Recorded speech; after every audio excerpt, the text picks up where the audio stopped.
तथ्यम की इस सभा में सभी भारतवंशियों का स्वागत है। तथ्यम आज कुछ ऐसे तथ्य आपके सामने रखने जा रहा है जिसको सुनने के बाद और जानने के बाद आपको ऐसा महसूस होगा कि नरेंद्र मोदी भारतीय राजनीति के सबसे बड़े लड़ाका नहीं, सबसे बड़े जादूगर भी हैं। अपने खिलाफ चलने वाली हवाओं का रुख कैसे मोड़ा जाता है, ये आपने बहुत बार सुना होगा। लेकिन राजनीति में कोई अपने खिलाफ हवा ही न चलने दे तो उसके पहले ही ऐसे नैरेटिव सेट कर दिया जाए कि मीडिया और विपक्ष उसमें उलझ के रह जाए। और ऐसे काम सिर्फ मोदी ही कर सकते हैं। और ये कैसे किया जाता है, एक कोई मोदी से सीखे, जिन्होंने भारत के चुनाव के 6 महीने पहले एक ऐसा मास्टर स्ट्रोक खेला जिसे विपक्ष समझ नहीं पाया और मीडिया ने उसे हाथों हाथ लिया। मित्रों, मोदी आएंगे या नहीं, जीतेंगे या नहीं, तीसरी बार सत्ता को प्राप्त करेंगे या नहीं, मोदी ने क्या 10 साल में किया, क्या नहीं किया, इन सब बातों की चर्चा से बड़ी उन्होंने अपने नारों को बना दिया। और नारा क्या दिया, वो भी पार्लियामेंट में दिया, अब की बार 400 पार। और लेकर आपका इतना बहुमत है। अब तो पहले 330 334 की, अपने तो 400 पार हो रहा है।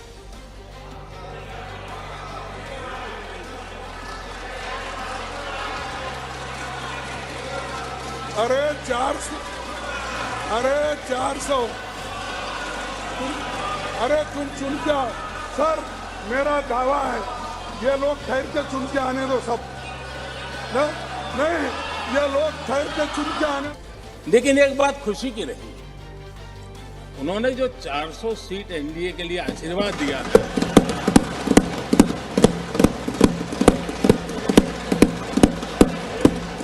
और मैं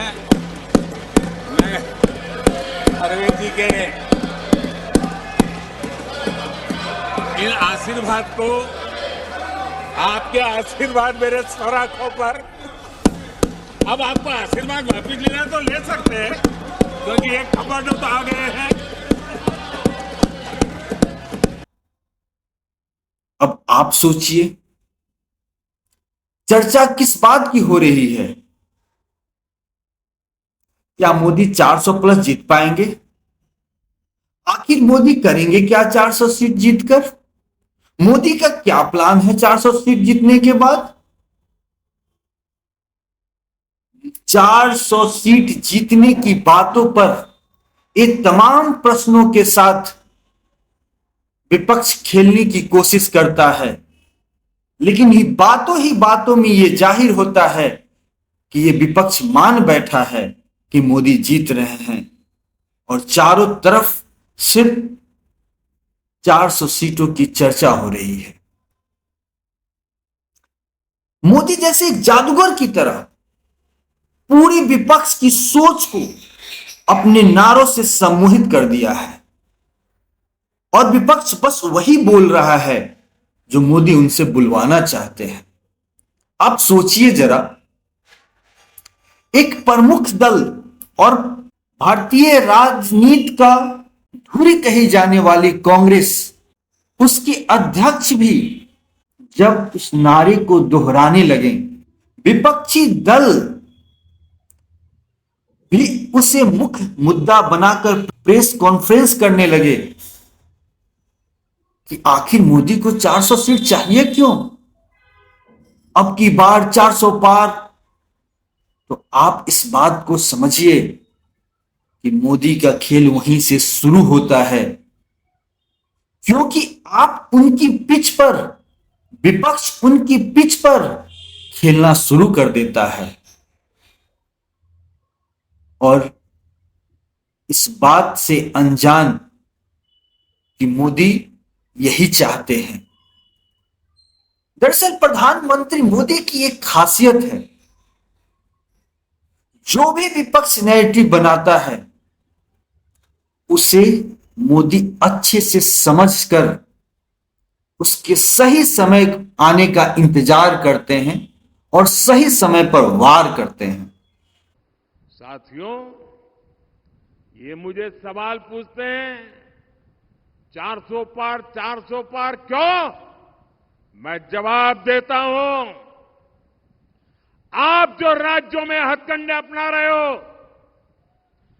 दलितों के, आदिवासियों के, ओबीसी के आरक्षण चोरी करने का जो खेल खेल रहे हो,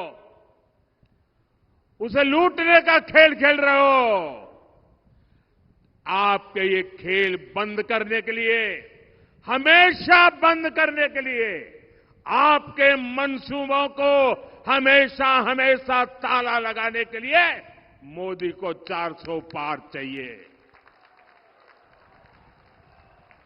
मुझे दलितों के आरक्षण की रक्षा करनी है, मुझे आदिवासियों के आरक्षण की रक्षा करनी है, मुझे ओबीसी के आरक्षण की रक्षा करनी है, और मैं स्वयं उस समाज से आया हूं, इसलिए मैं आपको कहता हूं, मैं इस दर्द को जानता हूं और मैं आपको रक्षण दे करके ही रहूंगा, और इसलिए मुझे आपका साथ चाहिए। साथियों, आपको चोट पहुंचाने के लिए कांग्रेस इतने पर ही नहीं रुक रही। कांग्रेस आपकी संपत्ति भी छीनना चाहती है। कांग्रेस एक्सरे कराने वाली, एक्सरे मालूम है ना, उनके नेता बोल रहे एक्सरे करेंगे, और आपके लॉकर में क्या पड़ा है वो खोज के निकालेंगे, आपके घर में क्या पड़ा है वो खोज के निकालेंगे। अगर माताओं बहनों ने थोड़ी पूंजी बचाई होगी और अनाज के डिब्बे में रखती हैं तो एक्सरे करके वो भी खोज के निकालेंगे। लॉकर में रखे आपके गहने हो, महिलाओं का मंगलसूत्र हो, कांग्रेस सब कुछ खोजने में लगेगी और फिर कहती है हम इसे छीन लेंगे और फिर उसको बांट देंगे। आपको ये मंजूर है क्या? जरा मुझे पूरी ताकत से बताइए, अगर मेरा विषय समझते हो तो। ये आपको मंजूर है क्या? आपके पास अगर एक घर गांव में है और एक घर आपने शहर में ले लिया, दो घर है, तो एक घर कांग्रेस ले लेगी, कांग्रेस की सरकार ले लेगी। अगर आपके पास दो गाड़ी है तो एक गाड़ी कांग्रेस की सरकार ले लेगी। ये उन्होंने घोषित किया है। क्या आपको ये मंजूर है क्या? अब आपके सामने कुछ तथ्य रखूंगा, उसको अच्छे से समझिए। उन्होंने पहले नारा दिया अब की बार 400 पार, जिसमें पूरा विपक्ष उलझ कर रह गया। जब पूरे भारत में अब की बार 400 पार का नारा एक लहर की तरह हर आदमी के जुबान पे जब चढ़ चुका था, तब विपक्ष नींद से जागा। उसके बाद वो 400 सीटों पर विपक्ष ने जब घेरने की कोशिश की कि आखिर ये 400 सीट क्यों, तो प्रधानमंत्री का जवाब आया, जिसकी कल्पना विपक्ष कर नहीं पाया, या यूं कहें कि विपक्ष ने जिसकी तैयारी नहीं की थी। एक टीवी चैनल को इंटरव्यू देते हुए अपनी बातों को इतनी अच्छी तरीके से प्रधानमंत्री ने रखा। उन्होंने कहा कि जो प्रश्न मीडिया नहीं उठाती है या उठाने से चूक जाती है, मुझे मजबूरन उसे उठाना पड़ता है। आप कांग्रेस के मैनिफेस्टो को पढ़िए, उसमें आपको साफ साफ दिखेगा कि मुस्लिम अपीसमेंट हो रही है, कैसे इसमें अल्पसंख्यक के नाम पर हिंदू विरोधी कार्य छिपे हुए हैं। हिंदुओं का आरक्षण छीनकर अगर मुसलमानों को दिया जाएगा तो इसे क्या समझा जाए। कांग्रेस ने अनसंवैधानिक तरीके से कानून पारित करके ओबीसी एसटी का आरक्षण मुसलमानों को दे दिया। यानी वो ये कह रहे थे कांग्रेस के घोषणा पत्र को लेकर जो चर्चा होनी चाहिए थी वो चर्चा नहीं हुई। क्या यह ध्रुवीकरण नहीं है? जो अनसंवैधानिक तरीके से कांग्रेस ने किया उसे बचाने के लिए 400 सीट जरूरी है। समझिए, देश के एसटी एसटी ओबीसी के अधिकारों की रक्षा करनी है तो हमें 400 सीट चाहिए, ताकि जो विदेश में बैठे कांग्रेसी हैं, जो वहां से भारत को चलाना चाहते हैं, जो भारत के विरासत को बर्बाद करना चाहते हैं। अब सोचिए, कांग्रेस के जो विदेशी अध्यक्ष हैं वो भारत में विरासत टैक्स लगाना चाहते हैं, मेरी माताओं और बहनों के मंगलसूत्र को बंटवारा करना चाहते हैं, छीनना चाहते हैं। उसे बचाने के लिए 400 सीट चाहिए। राम मंदिर को फिर से मुसलमानों से देने से बचाने के लिए 400 सीट चाहिए। अब सोचिए जरा, विपक्ष के पास कौन से मुद्दे हैं मोदी को घेरने के लिए? अगर मुद्दे हैं भी तो मोदी ने उन सारे मुद्दों पर विपक्ष को घेरने के लिए बहुत दूर कर दिया है, क्योंकि लोग उन पर विश्वास नहीं करेंगे। मोदी जी ने उनको मैदान से बाहर भेज दिया है।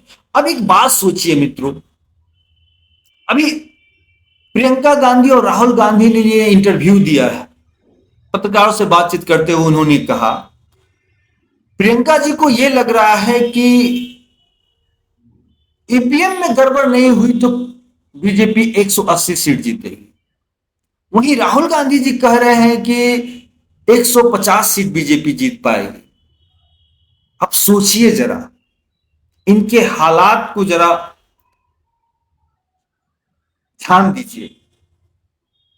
राहुल गांधी और प्रियंका गांधी दोनों ये नहीं बता रहे हैं या बताने की स्थिति में नहीं है कि कांग्रेस पार्टी कितनी सीटें जीतेंगी, यानी अपनी शक्ति का कोई अंदाजा नहीं, या फिर मोदी के कृपा पे ये दोनों जी रहे हैं।